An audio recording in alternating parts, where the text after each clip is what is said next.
Hello दोस्तों, आज वैदिक काल से संबंधित जितने भी टॉपिक हैं जैसे वेद, उपवेद, ब्राह्मण ग्रंथ, आरण्यक, उपनिषद, छंद, छांदयोग, सूक्त क्या होता है, इस सब के बारे में थोड़ा देख लेंगे। विस्तार से किसी अन्य वीडियो में देखेंगे क्योंकि इसमें हम PYQ डिस्कस कर रहे हैं।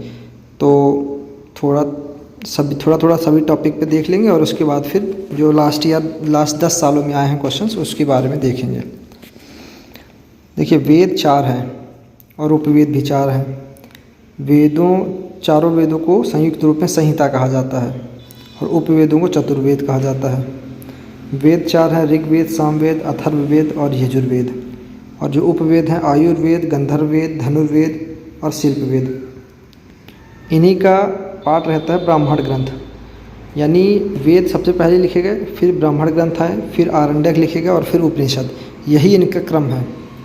टाइम पीरियड भी इन्हीं का इसी क्रम में है और महत्व भी इनका इसी क्रम में है। सबसे मेन जो होता है वो वेद है। फिर वेदों को वेद तो बहुत जटिल भाषा में लिखे गए, बहुत उसमें कठिनाई होती थी आम लोगों को पढ़ने में, तो उसको थोड़ा सा आसान करने के लिए ब्राह्मण ग्रंथ लिखे गए और ब्राह्मण ग्रंथ को भी थोड़ा और कहानियों के माध्यम से बताने के लिए उपनिषद और आरण्यक की रचना की गई। तो यहाँ से क्वेश्चन क्या बनता है, देखिए, जैसे पूछ लेते हैं शतपथ ब्राह्मण किस वेद का है, तो वो है यजुर्वेद का। इस तरह से आरण्यक 7 है, उपनिषद 108, ब्राह्मण ग्रंथ 18। सब संभव नहीं लिखना, जो मेन है।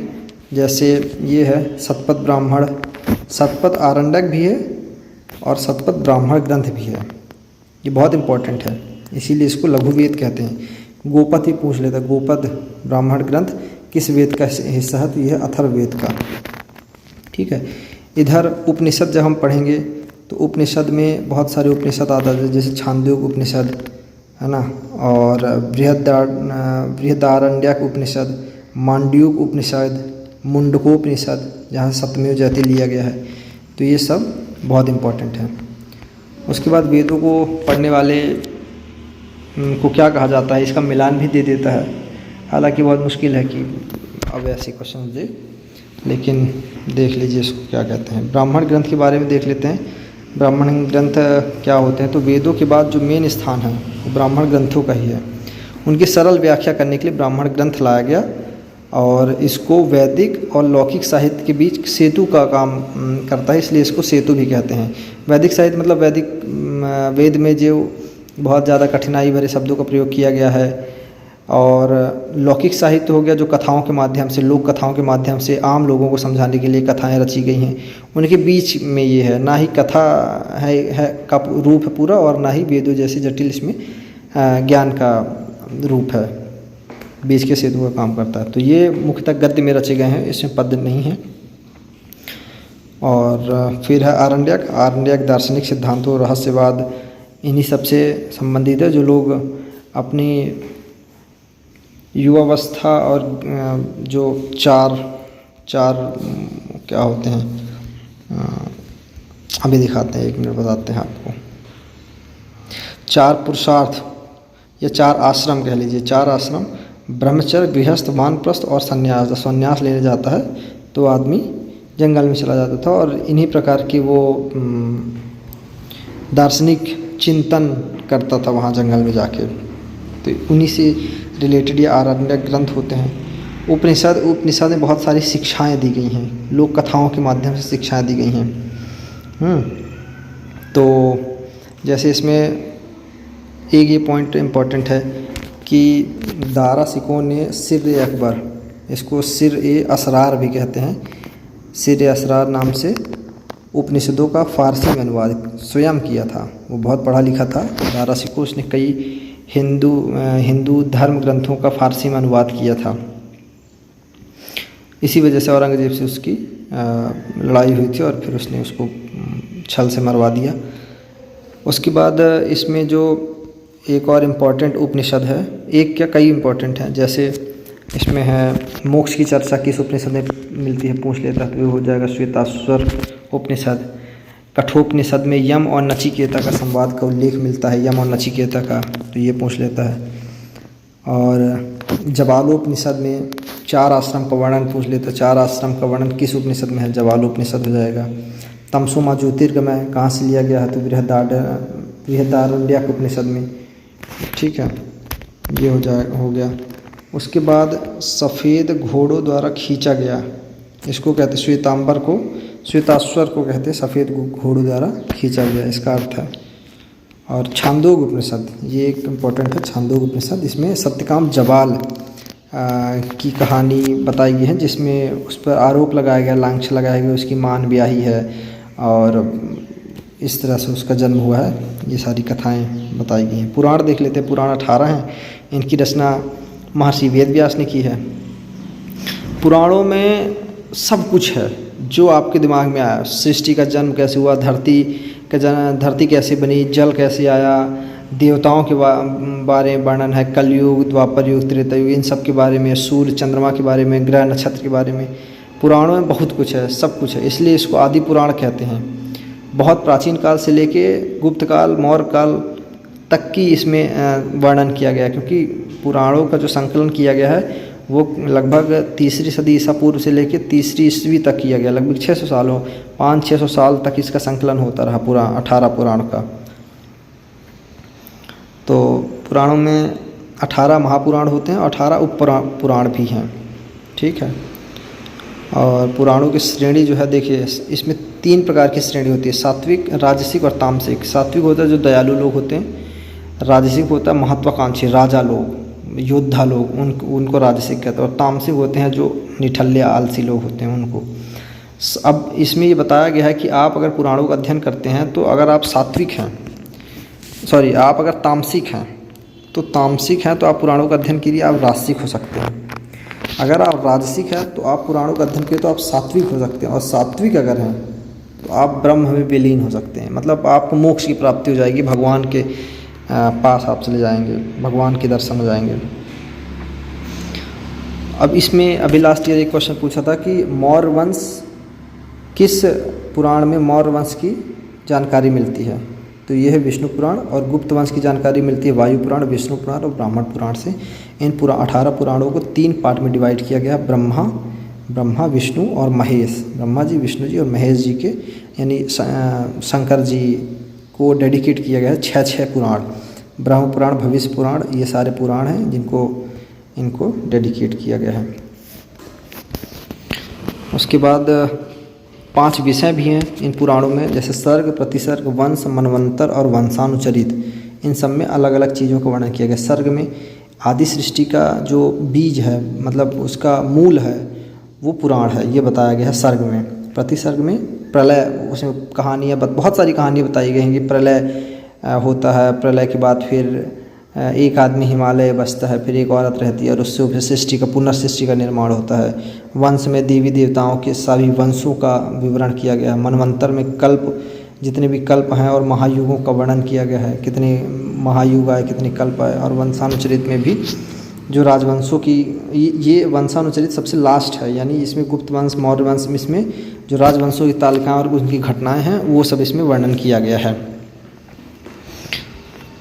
फिर वेदांग है, वेदांग 6 हैं। शिक्षा में उच्चारण, किस शब्द का उच्चारण कैसे होगा ये बताया गया है। कल्प में विधि विधान से रिलेटेड सारी चीज़ें बताई गई है। व्याकरण में कैसी कोई भाषा लिखी जाएगी, उसका व्याकरण क्या होगा, व्याकरण अष्टाध्यायी में लिखी गया है। निरुक्त, उसकी उत्पत्ति क्यों हुई, शब्द की उत्पत्ति कैसे हुई, वो बताया गया है। छंद में वैदिक ऋचाएँ, यानी वैदिक मंत्र कैसे लिखे जाएंगे, यानी जो वेदों में मंत्र लिखे गए हैं, ऋचाएँ लिखी गई हैं, मंत्रों का संकलन जो किया गया है वो, उससे छंद बनता है, तो वो सारी चीज़ें उसमें वेदांग, छंद वेदांग में लिखे गया है। ज्योतिषी का संबंध खगोल शास्त्र से है। फिर है सूक्त है, ऋषि, संस्कृत में ऋषियों द्वारा बोला गया वाक्य जिसमें अनेक मंत्रों का संकलन होता है, यानी ऋषियों ने कोई वाक्य बोला जिसमें एक से अधिक मंत्रों का संकलन हो जाए, उसको सूक्त कहते हैं। सभी वेदों में सूक्त होते हैं, बहुत सारे सूक्त होते हैं, जैसे ऋग्वेद में 114 सूक्त हैं और 114 से ज़्यादा सूक्त हैं, मतलब उसमें ऋग्वेद में 114 सूक्त सिर्फ सोम को समर्पित हैं, ठीक है, और सूक्त देवता को समर्पित होता है, उसमें सूक्त में छंदों का प्रयोग किया जाता है। और ये तो इम्पोर्टेंट नहीं है, अग्निसूत्र, पुरुष सूक्त। यहाँ से शब्दावलियाँ थोड़ी इम्पोर्टेंट हैं, क्योंकि ऋचा होता है पद्य और यजुष होता है गद्य। जो वेदों में लिखा गया पद्य के माध्यम से अगर लिखा गया तो उसको ऋचा कहते हैं, या कहते हैं ऋचाएँ, बहुवचन हो जाता है। और गद्य को कहते हैं यजुष। और सूत्र होता है यानी पाणिनि की जो अष्टाध्यायी है उसमें ये आपको बताएं, सूत्र, वर्तिक और महाभाष्य, ये तीनों ही ग्रामर से रिलेटेड हैं। लेकिन सबसे पहले पाणिनि ने अपनी अष्टाध्यायी में ये सूत्र का वर्णन किया है। उसके बाद कात्यायन ने अपनी वर्तिका या वर्तिक नाम की बुक लिखी है और उसमें पाणिनि की अष्टाध्यायी का ही थोड़ा सा एडवांस वर्जन प्रस्तुत किया है, थोड़ा सा उसमें कुछ संशोधन करके। और फिर पतंजलि ने महाभाष्य लिखा, जिसको भाष्य भी कहते हैं। उसने कात्यायन की वर्तिका में भी थोड़े संशोधन करके अपनी महाभाष्य लिखी। ऋत क्या होता है? ये मूलभूत नैतिक विधान होता है, यानी नियम होता है, बेसिक। और इसके जो देवता हैं उनको वरुण को कहा गया है, उनको ऋतस्य गोपा भी कहा गया है। फिर निष्क होता है। निष्क होता है गले में पहने जाने वाला आभूषण, उसको निशाका भी कहते हैं। वेकनाट या पणी, ये सूदखोर होता था, यानी मुनीम होता था, जो आजकल होते हैं व्यापारी। और अघन्य गाय को कहा गया है। गाय बहुत इंपॉर्टेंट थी वैदिक काल में। अष्टांग योग, ये अष्टांग योग हैं, यम, नियम, आसन, प्राणायाम, प्रत्याहार, धारणा, ध्यान और समाधि। नीलोत्पला जो महानदी को कहा गया है वायु पुराण में, और चित्रोपला मत्स्य पुराण और ब्रह्म पुराण में कहा गया। ये क्वेश्चन पूछा था कि चित्रोपला किस मत्स्य पुराण में चित्रोपला शब्द का प्रयोग किस नदी के संदर्भ में किया गया है, तो इसलिए हमने लिख दिया।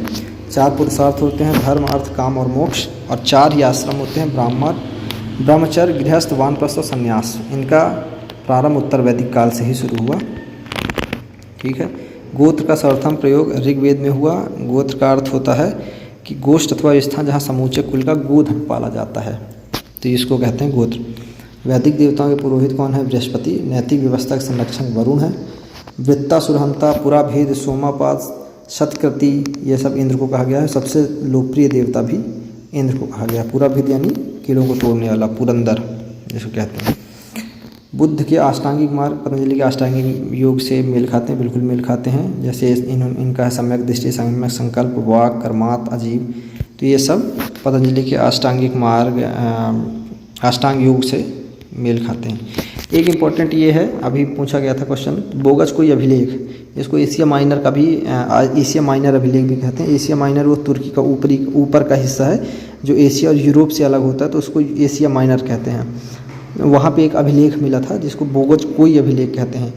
वह एकमात्र अभिलेख है जो भारतीय प्रायद्वीप के बाहर पाया गया, और इसमें भारतीय देवी देवताओं को उल्लेख है। 4 देवी देवताओं को उसमें उल्लेख किया गया, वरुण, इंद्र, मित्र और अश्विनी कुमार। इससे ज्ञात होता है कि वैदिक काल में हमारे देवताओं को वहाँ भी या तो पूजा जाता था या वहाँ से हमारा ट्रेड होता था, तो वहाँ पे जो भी था। ये सबसे पुराना अभिलेख है, इसलिए बहुत इम्पोर्टेंट भी है। 1400 ईसा पूर्व लगभग इसका यह अभिलेख माना जाता है।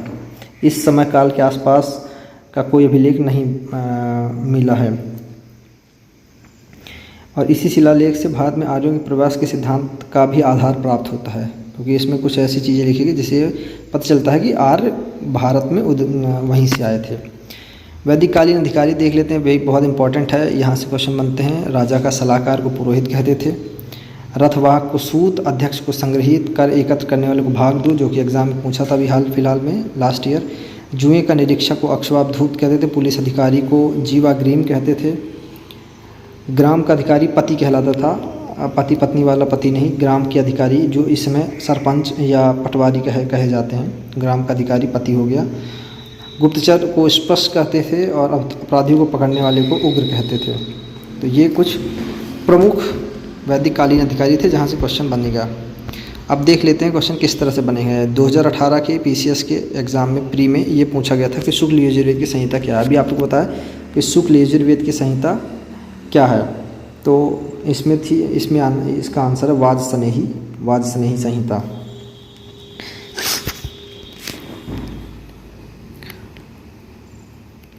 उसके बाद है निम्नलिखित में से वैदिक साहित्य का सही क्रम कौन है। 2018 में मेन से पूछा गया था।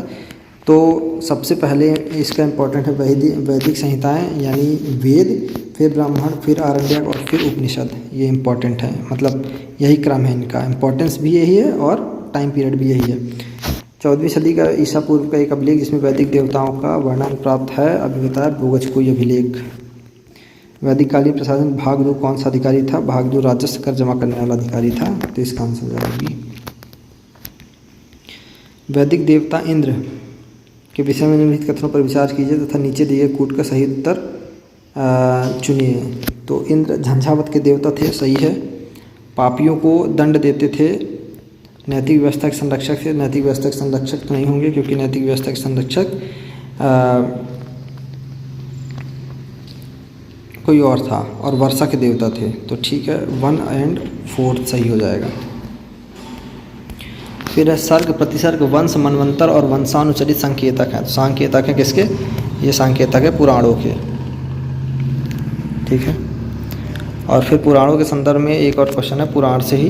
पुराणों के संदर्भ में 2023 में अभी लास्ट ईयर पूछा था। पुराणों के संदर्भ में निम्नलिखित कथनों में से कौन सा सही है? विष्णु पुराण से मौर्य वंश की जानकारी मिलती है, तो ये भी ठीक है। वायु पुराण से गुप्त वंश के शासन व्यवस्था पर प्रकाश डालता है, तो ये दोनों सही हैं आंसर।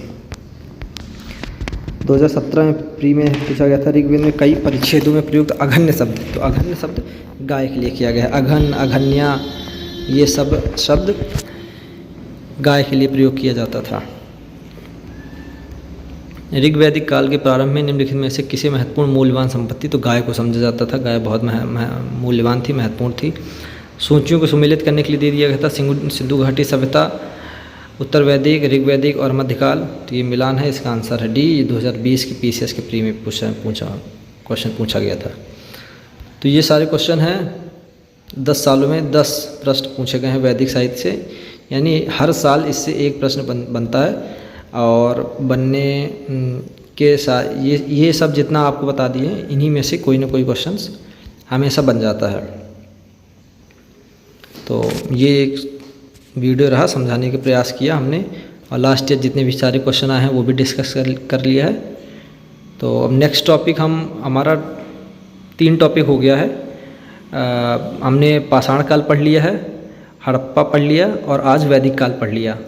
अब हम इसके आगे देखेंगे मौर्य काल, मौर्योत्तर काल और फिर गुप्त काल, गुप्तोत्तर काल और दक्षिण भारत के राज देख लेंगे और पूर्व मध्यकाल देख लेंगे। तो 9-10 वीडियो में 9-10 टॉपिक में प्राचीन इतिहास हम ख़त्म कर लेंगे। उसके बाद फिर हम मध्यकालीन इतिहास में देखेंगे। तो कोशिश करेंगे कि ये 27 अक्टूबर, सुनने में आ रहा 27 अक्टूबर से कि दो शिफ्ट में एग्ज़ाम होगा, 26 अक्टूबर और 27 अक्टूबर। तो 27 अक्टूबर के पहले पूरी हिस्ट्री, एंशिएंट, मेडिवल और मॉडर्न जितने भी लास्ट ईयर क्वेश्चन पूछे गए हैं उसका, और जब एंशिएंट हो जाएगा तो एंशिएंट का एक मैराथन वीडियो बना देंगे। जितने क्वेश्चन पूछे गए हैं, जो मेन मुझे लगेगा कि आ सकते हैं वहाँ से पर प्रश्न, उसको ऐड कर लेंगे टॉपिक्स को और इस तरह से हिस्ट्री कवर कर देंगे। और उसके बाद एग्ज़ाम के बाद भी कोशिश करेंगे कि फिर अदर सब्जेक्ट का भी PYQ बनाने के लिए। अभी हिस्ट्री ही बनाएंगे। तो यहीं पे वीडियो समाप्त करते हैं। लाइक करिए, शेयर करिए, सब्सक्राइब करिए। कुछ और आपका सजेशन है तो कमेंट करिए, अपने दोस्तों को शेयर करिए जो PCS के लिए सीरियस हैं और प्रिपरेशन कर रहे हैं। बहुत बहुत धन्यवाद। Thank you.